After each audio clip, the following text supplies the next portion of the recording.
Hi everyone! In today's video, I'm going to share with you the process of creating tape transfers to use in your junk journals.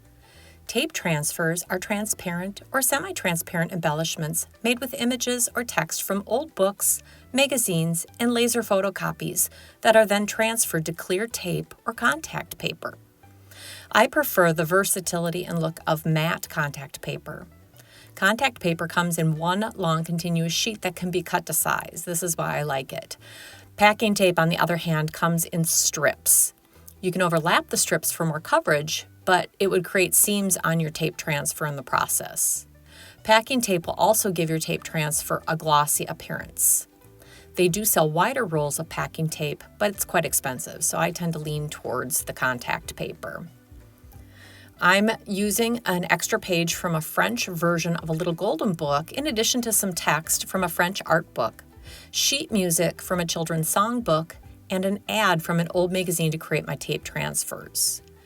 You might want to experiment a little bit when you're doing this. At first, don't use your most precious pictures or images or book pages.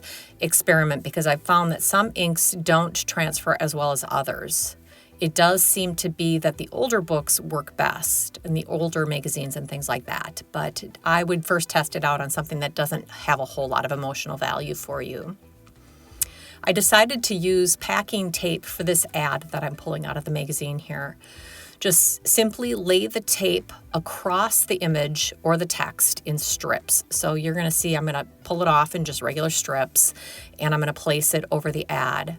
Had I slightly overlapped my strips, the end result would have yielded one large tape transfer with seams instead of 3 small transfers that you'll see later in this video.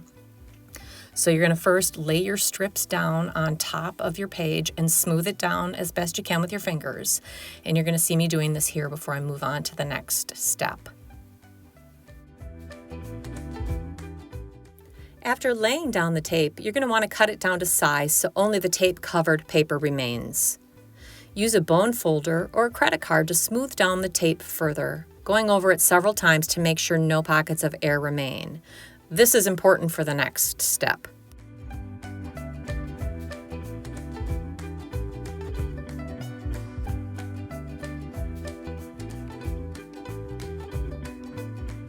For the next piece, I cut away the excess white space before covering it with clear contact paper. Again, this is a page from an old book that I had. You could make a laser copy of the same image and use that instead. Just note that most home printers are inkjet printers, so you would need to make laser copies at a print shop.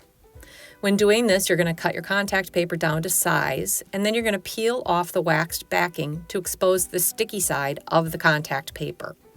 Lay it down carefully and smooth it out over your image. Then you're going to want to smooth it down with a credit card. I'll do that a little bit further too.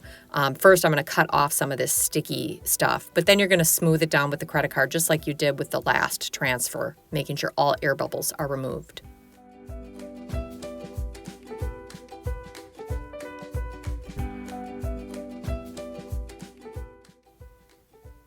Next, I'm using the art book page to cover up some of that French text, again with the clear contact paper because it's a larger size piece and I don't want any seams in it.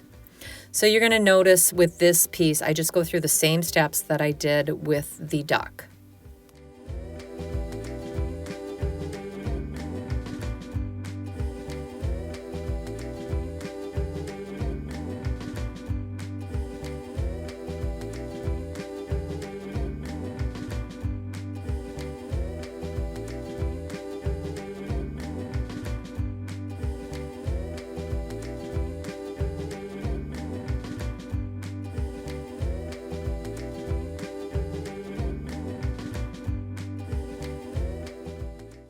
Here I'm just taking a look to see and make sure there's not another book page or something like that that I'd like to do before moving on to the big piece of sheet music, and I decide to hold off on that until later.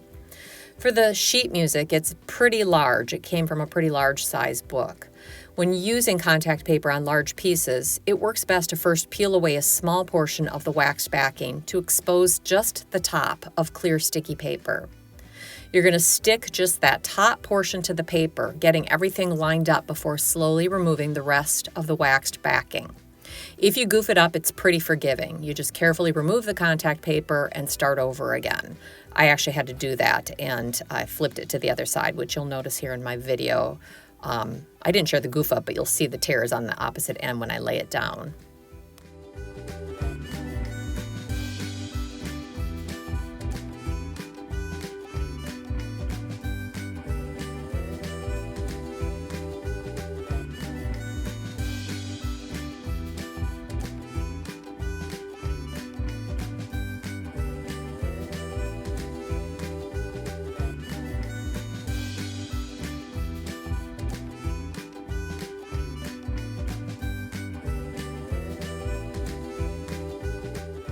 You'll need a glass bowl or pan filled with water to soak the taped pieces.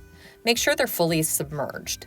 You can put a glass on top to hold them down so they don't pop up out of the water. You're going to want to let them soak for at least 30 minutes. The longer they soak, the easier it will be for you to remove the paper backing in the next step. And this is where things get really messy.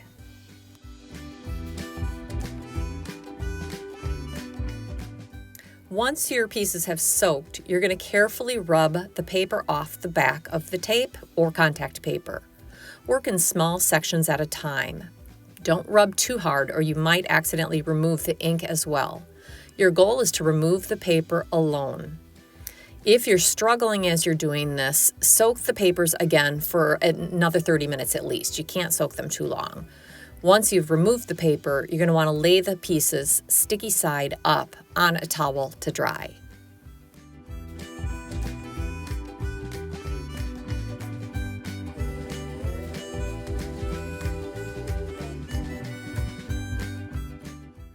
This piece is the ad that I used the packing tape on, and you're going to see how they break apart into smaller pieces.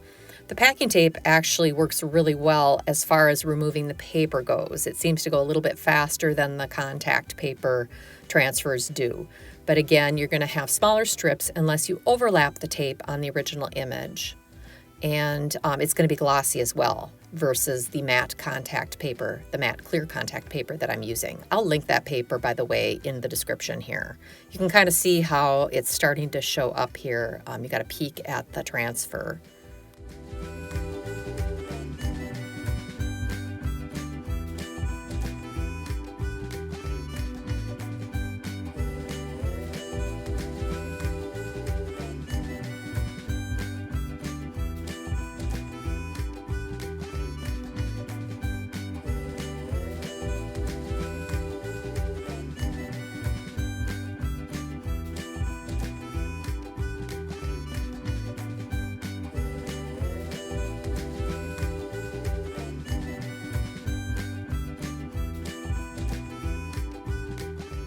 I actually found it easier to remove the paper while it was still in the water, so that might be something you want to try.